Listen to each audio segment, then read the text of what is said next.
Hey everyone, today's interview is about clinical research. It's about bioethics. It's about just how is bioethics and clinical research evolving as we get into a space that is rife with the idea of consciousness, the idea of how do you incorporate things like artificial intelligence, and how do you distinguish, for example, between a chatbot, machine learning, and true AI? And is that question too premature?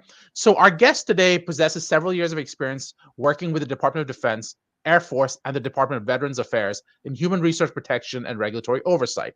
This allows her to apply a unique perspective and knowledge to support efforts in protocol management and regulatory oversights. She's now the CEO of Ethical Research Solutions and is also faculty at GW, where she teaches on current issues on bioethics and research ethics. So, if you are in medical affairs, if you are in clinical research, you probably care about today's discussion. Our guest for today is Dr. Sandy Brooks, and this is the DarshanTalks live stream, and I'm your host, Darshan Kulkarni. I'm an attorney, I'm a pharmacist, and I advise companies with FDA regulated products. But I will say that I'm not your attorney, I'm not your pharmacist, so this is neither legal advice nor clinical advice. And it's not consultative advice from Dr. Brooks either. This is just a conversation. This is just educational, and what's specific to you may change depending on the conversation you and she or you and I end up having. If you like what you hear, please leave a comment, please subscribe, please share. Feel free to ask our guest questions. I know she'd appreciate it. I know I would too. You can always reach out to me on Twitter at DarshanTalks, or just go to my website at DarshanTalks.com. You can reach Dr. Brooks at her LinkedIn profile, which is on the screen right now, or you can go to the actual ERS website and go to their LinkedIn profile, and that's on the screen as well. And as always, Dr. Brooks, good to have you. How are you? I am doing well. How are you doing today? I am doing well. It's been a busy day already, and it's already looking like it's going to get busier. So I'm excited. Yeah. Um, so let's talk a little bit about where we are and the idea of an IRB overseeing research involving artificial intelligence. I mean, it sounds so 22nd century. It hmm sounds so futuristic. Are we even there yet to talk about artificial intelligence in clinical research? I think we are. And I think we are for multiple reasons. And the reason we're at that point because artificial intelligence itself has evolved. It has now become second nature within our life. We have elements of artificial intelligence in our phones, within our computers, even within our technology that's in our homes. I was just looking at my new washer and dryer that I purchased the other day, and it literally has an AI function in it. And so we would be remiss not to think about clinical research and also social behavioral research without considering the artificial intelligent mechanism that is involved. And so I think we need to really expand our thinking about what is artificial intelligence, how is that impacting the protocol, and is artificial intelligence is even further involving the IRB review process, and how is that impacted? So let's talk a little bit about that, right? We need to start with some definitions because hmm you pointed this out. You said artificial intelligence on my washer and dryer. I don't know how much artificial intelligence I need for my washer and dryer. I need that thing to just sort of spin and I'm kind of good. Yeah, So, exactly. so is it just a buzzword? Or what do we mean by artificial intelligence right now? Right. So I see that there's typically four types of artificial intelligence, and this is really information that I got from Reed Blackman, who is an expert in artificial intelligence and ethics. And so we need to look at what is called reactive machine artificial intelligence, limited memory artificial intelligence, and also self-aware artificial intelligence that has the ability to kind of self-learn and self-replicate. And then once we have those key definitions of what we mean by artificial intelligence, then we can kind of develop a framework around those definitions to allow the IRB as well as the researchers themselves to be more aware of where artificial intelligence actually is integrated into their research protocols. So we're going to start from the beginning because you said a lot of stuff there, a lot of which I don't know anything about. So talk to me again. Let's list each type of artificial intelligence again. Yeah, so reactive machine artificial intelligence reacts to existing conditions. This is really based on coding that comes from the coder itself. It does not have the ability to replicate. So when you have systems on your phone where you're constantly getting that update, typically that's coming from a reactive machine AI. There's something in the system, the coding that they found out once they use it, there's a gap, and so they're pushing updates. Limited memory is things that are old fashioned, antiquated type technology. Is really just based on the atmosphere around it. It kind of absorbs around the environment that it's in. And then you have the self-aware AI, which is really the conscious, well, not conscious, it's really more of the progressive, upgrading type of system. So I use the WhatsApp app, that I use a lot when I'm trying to get on the road. When it's able to immediately give you a detour, that's Mhm. really more of that, self-aware AI. It's able to respond to the environment and able to make a decision to inform you that, hey, this route is no longer applicable to what you need. If you're looking for something shorter, you're able to do a detour. So that's what I'm talking about when we talk about the different elements of artificial intelligence. So wait, that's three though. Maybe I missed something, but there's the reactive machine AI, Hmm. which is really just coding. There's no replication. It's almost sort of filling in the gaps, almost like a algorithm based AI, if you will. Some Hmm. might even call it a chatbot. Yeah. Second one is limited learning. Sorry, limited memory. It's an old fashioned AI. I didn't quite get the clarification And there. the Yeah. limited AI is really the ability to absorb learning data, absorb learning around the environment that it's in. Hmm. Typically, you don't see that anymore because technology has become so advanced. It's usually replicating and evolving to respond. So, limited AI is things that you saw in the old fashioned sci-fi movies. We're really more in the lanes of self-aware and reactive machine AI. Okay. So self learning. I had self aware, Hmm. self learning, and reactive machine. And no, and oh, okay, fair enough. So Yeah. self learning AI. So Mhm. that's your third one. Didn't you say there were four though? There are four, and there's a very limited use. It's usually the theory of mind AI, which is the ability of a machine to acquire decision making capacity equal to a human. This is really more theoretical. I have not seen this in practical form. This is really more the futuristic things that you see on, like Star Trek, Limited Edition, or even iRobot. Those concepts of the machine is able to make a decision without having any kind of input from the human. I have not practically seen that in any way. Is really more of a response to the environment and giving the human the option to kind of accept or reject if they want to, accept the new updates within their technology. Not to say So we won't be there, but at this point, I haven't seen no iRobot incidents happen on my watch. Will Smith is not coming to my door to yeah, to make a Will decision. Smith can come to my door whenever he wants. I'd be cool with that.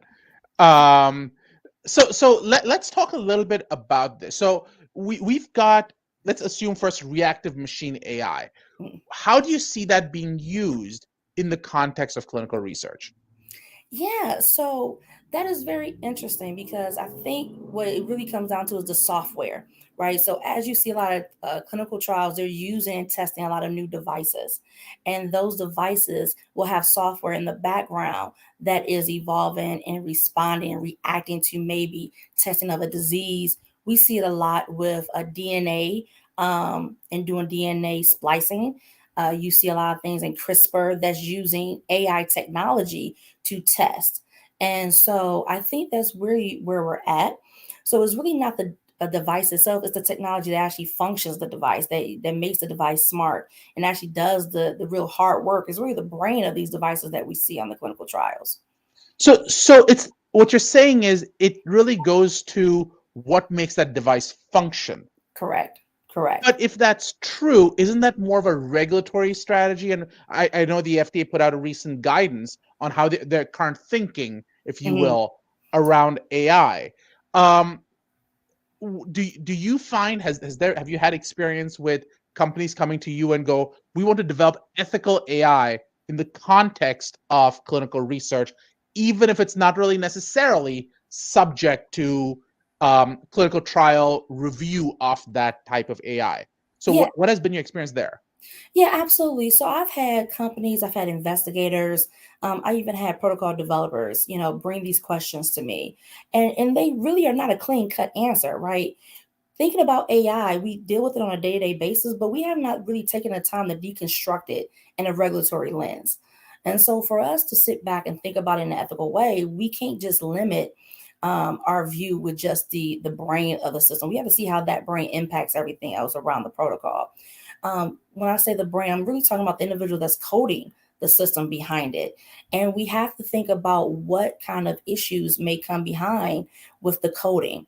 A common problem and challenge that we face is implicit and explicit bias that's within the coding that's functioning these devices. And have we thought about this and have we put in controls to try to mitigate these biases, especially racial bias? There's certain things and dynamics that we have to consider. And if we don't consider that, then we're really leaning into that justice issue. Within bioethics and within the IRB framework, we're dealing with four principles: autonomy, beneficence, non-beneficence, and justice. And typically when you see issues of AI in clinical trials, we're really leaning into that justice principle. Is there implicit, explicit bias being used or coded in the background of these devices? Is there access to certain populations with these devices in clinical trials? Is this new technology going to be beneficial to individuals that's on the protocol? Is there any direct benefit or not? If it's not direct benefit, will it be beneficial to the population once it's disseminated, if it gets to that point? Um, if having these technologies and research protocols active and enrolling, is this going to elevate another harm that we may not have seen? You have these unintended consequences that occur that you typically don't see until things actually starts up and rolling. So you're looking at it, you're like, wow, we didn't know this was going to happen. So is the IRB, is the consultants, is the scientific review board, are we all involved and aware of how these protocols are being facilitated? And if we're being in the conversation with the principal investigators to make sure that we have visibility and awareness of it. Um, Sorry, can you still hear me? I can hear you, but I no longer can see you. For some reason, I just lost my camera, which I can't tell why. That has been the story of my life, to be honest with you. That I, is and I, very I blame bizarre it to on me. myself. That's my spirit. I think it's that technology spirit that has traveled with me. I swear it hits everything that I touch, from my cell phone to my computer. I Well, hopefully I can fix it. You can still hear me okay though, right? can. Okay, good. So what's interesting about what you're talking about is this idea that when people think of AI, they're really thinking um, from the perspective of AI writing protocols. Hmm. And that may very well be a future perspective, but what you're really talking about is the actual algorithms that Yes. decide treatment. And I Yes. think that that's kind of critical. The other part that I think is really interesting that you got into, which is the idea of diversity, equity, and inclusion, and making sure that appropriate populations are represented. And the FDA has pointed out multiple times that diversity is critical in the context of clinical research. We've seen that not only in inclusion of women in Hmm. clinical trials, but also inclusion of racial diversity Hmm. in clinical trials. Interestingly enough, there was also, I guess there's such a thing as too much diversity in the context of a clinical trial, and that's a weird thing to say. And the reason I think it's a weird thing to say is because the way it got raised was, I think they were talking about doing clinical trials completely outside the US. How Hmm. would the US FDA deal with that? And they were not the biggest fans. Yeah. So you really need this mix of, is are all patients represented in your studies? And I think recognizing that the U.S. population, for example, eats differently Hmm. than, say, a Japanese population. Doesn't make anyone better or worse. It just means that there is a difference in Hmm. efficacy. And since the U.S. FDA is looking um, at those types of considerations, we're going to play that out. So let's talk a little bit about diversity in the context of AI. And there has been a lot of work and problems in the Hmm. context of bias. Could you talk a little bit about the efforts to find the bias in clinical research? I mean, there was the big situation, I guess, was the AI authority, and I forget her name, but she was at Google, and Hmm. she pointed out the concerns around the lack of diversity in the presence of bias in the context of the AI models they were using. So talk to me a little bit more about that and how that plays and reflects in clinical research. Sorry, that became a Yeah, soliloquy. I think that's an excellent question and is very loaded and complex. But just to touch upon it a little bit is that you see biases in the manifestation of stigmas and stereotypes, to be honest with you. There could be this alluding to certain things that have been systemically persisted, but has no accuracy to it. Especially when it comes to basic pigment of individuals, and certain coding may not pick up on, identify certain pigments of the subjects that's involved. That really comes from the coder itself and not having experience with a lot of diverse individuals. So they don't put in the background code to recognize darker skinned subjects in the actual protocol. So you end up having this perpetual a cascading effect throughout the regulatory cycle. And you sitting there with a protocol at the IRB board discussing equitability and why this particular protocol does not have a diverse group or have a targeted group. And it really becomes to the foundational root of the coding and algorithms behind the protocols themselves or the devices being used. So how do you sort of get to the basis of it? How do you start fixing the problem? Oh my goodness. You That know, let's solve poverty while we're at it. yeah. It's just like, oh, I would love to do that. If I had the solution, I think it would just been clear right now. I have a magic wand and we keep it going. How But do you cause world peace? yeah, we can do that. And also everybody will be, rich and famous and big houses. I personally would like a Tesla in my driveway, but haven't been able to afford that yet. Uh, Soon. We're getting there. Yeah, but honestly, I think it's a multifaceted approach, to be honest with you. And it comes from having individuals that are diverse, knowledgeable in the pipeline at the table.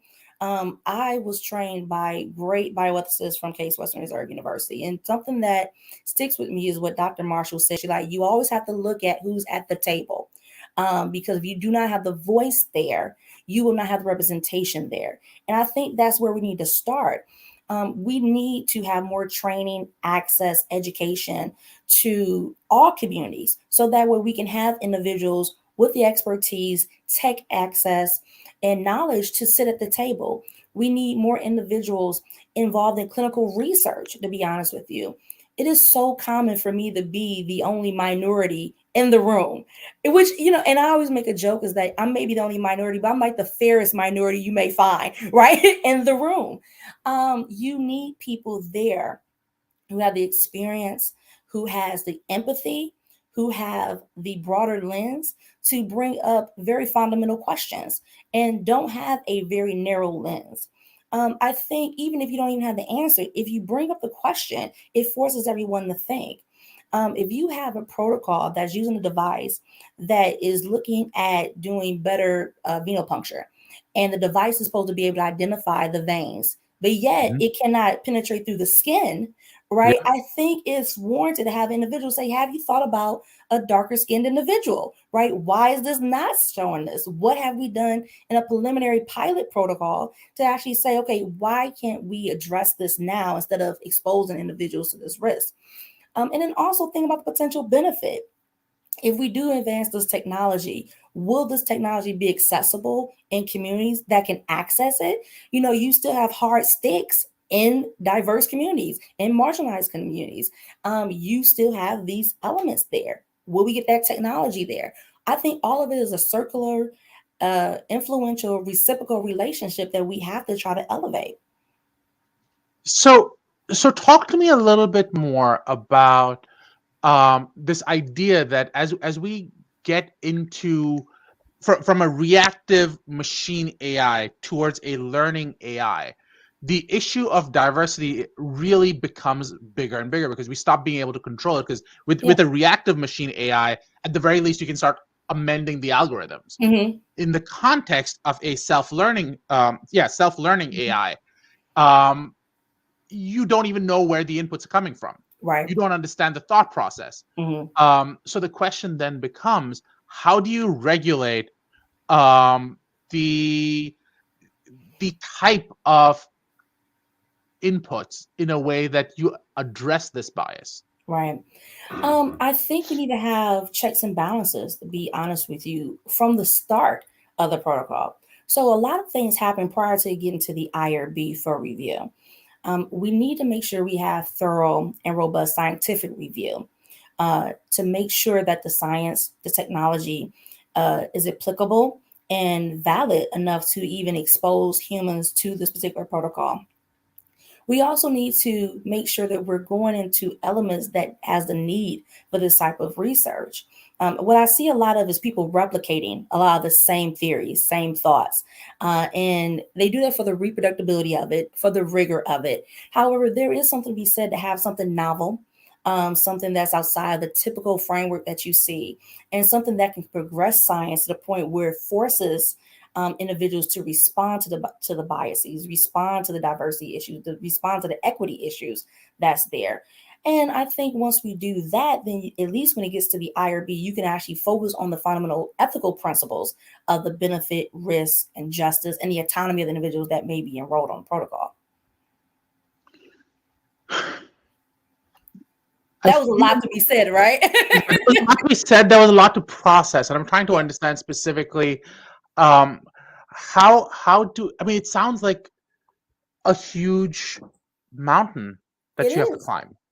Um, and the way technology usually works is break quickly and move forward. Mhm. So how do you address the needs of health tech companies to break quickly and move forward while still making this enduring and concerted effort to fix the underlying problems? And I don't think it just lies on the tech companies, to be honest with you. It doesn't just solely rely on the principal investigators and their staff. It relies on the IRB and the Human Research Protection Programs Hmm. to jump into this framework. You'll be surprised how many IRBs are individuals on the IRB that have no tech experience at all. We need to start reaching out as individual panels, as programs, to recruit individuals from the tech world to give us either consulting advice or even be voting members. So that way, these questions, this visibility can be at the IRB level. So I don't think that technology needs to slow down. I really think the IRBs, the HRPPs need to speed up. They need to become more diverse. They need to become more integrated. What you see is a lot of siloing, compartmentalizing, right? You have your tech people, you have your science people, you have your social science people. And what we need is a collaborative effort. We need interdisciplinary approaches, to be honest with you. We Yeah. need to bring these tech giants to the table. And also, I have found that individuals do want to have a form of high integrity and moral value, right? Inherently, I think people have that. However, it's our job to make sure stay in the forefront of their minds, right? Because it's very easy to be in your world of technology and advancement and speed and lose sight of the true impact it has on individuals. And that's why the IRB need to have visibility. The IRB need to be integrated. The IRB should be the ones canvassing and articulating and protesting the need to be more involved in this process. But I mean, I agree and I see the point, but I the way clinical research works right now Mm-hmm. is by the way, we're having some LinkedIn issues, so hopefully it doesn't continue as being a huge problem. But Mm-hmm. um, the um, the IRB is almost a checkbox system, um, and what you land up seeing is, have I submitted to the IRB, and the IRB is almost beholden Mm-hmm. to not be obstructive. Yeah. So how do you balance the goals of the IRB, which is Mm-hmm. looking out, versus the end result, which is what is the minimum amount of disruption I can Mm-hmm. cause while still protecting the interests of subjects? Right. I see that and I face that challenge daily, to be honest with you. Yeah. And fundamentally, the IRB was never intended to be the check box. The IRB and its evolution was meant to protect the rights, welfare, and safety of human subjects. Unfortunately, I think that as research has progressed, as a lot of money has come into research, the IRB kind of developed a bad reputation. And there may be elements of having complacency, right? Of being, Mhm. hey, let's just try to get through this machine of research. However, the IRB itself, in its theory, has never meant to do that. They have always meant to move forward and protect the rights of the human subjects. And with that said, the IRB needs to go back to its root foundation, right? We need to get out of that checkbox, checklist mentality, right? Because that's where we get into a lot of problems, right? We need individuals to come onto the panel with new perspective, new qualities, new education. We need more community members, right? I'm an advocate for community based participatory research and applying that method on clinical trials. Why is it that the research question must come solely from the smart pharmaceutical company or solely from the PI? Why can't this question come from the community itself, the community that it will serve eventually?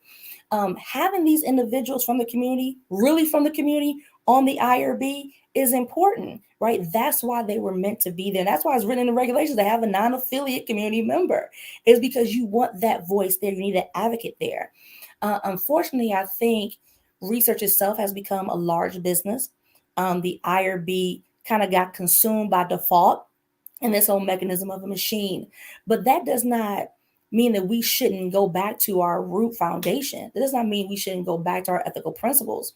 It's very easy for us who work in the field to get into the routine as well. Like we do it all the time. We're just trying to get through the paperwork.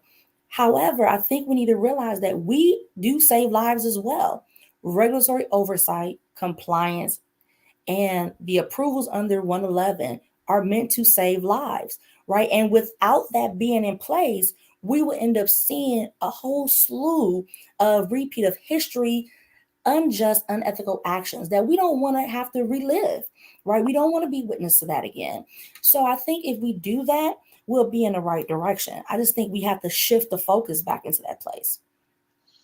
So we can obviously keep discussing this, and and you're such a fascinating conversation with so much experience behind you, but we're literally 15 minutes past what we really should be. So we're, we're gonna have to Well, I can call always it. come back. Well, we intend to have you back if you'd concede, if you'd allow us to have you. Absolutely. Um, that would be amazing. So before we go though, a couple of things. What's the best place for people to reach you? The best way to reach me is on LinkedIn. My profile is available. Sanjor Brooks, DPS on LinkedIn. And then also ERS LinkedIn page is available as well. Wonderful. And what would be your takeaway message? My takeaway message I will hope people will process is that the IRB, the HRPP is not an adversary, they are an advocate. And we need to lean on our foundational principles when we review clinical trials involving artificial intelligence. Very, very cool. So we can't wait to have you back. It's going to be super fun, and we're going to continue this conversation because I want to talk a little bit more about community-based clinical research because I Yeah, think that sounds incredible. And maybe we can add some more elements of how that works in reality in the yeah, context of AI and in the context of the diversity and all these different elements that I didn't even know we'd get into. So that was a yeah. lot of fun. So thank you again. This Thank was you. amazing. And Dr. Sandy Brooks, you can reach her on LinkedIn. And this was excellent. Thanks again, everyone. Thank you.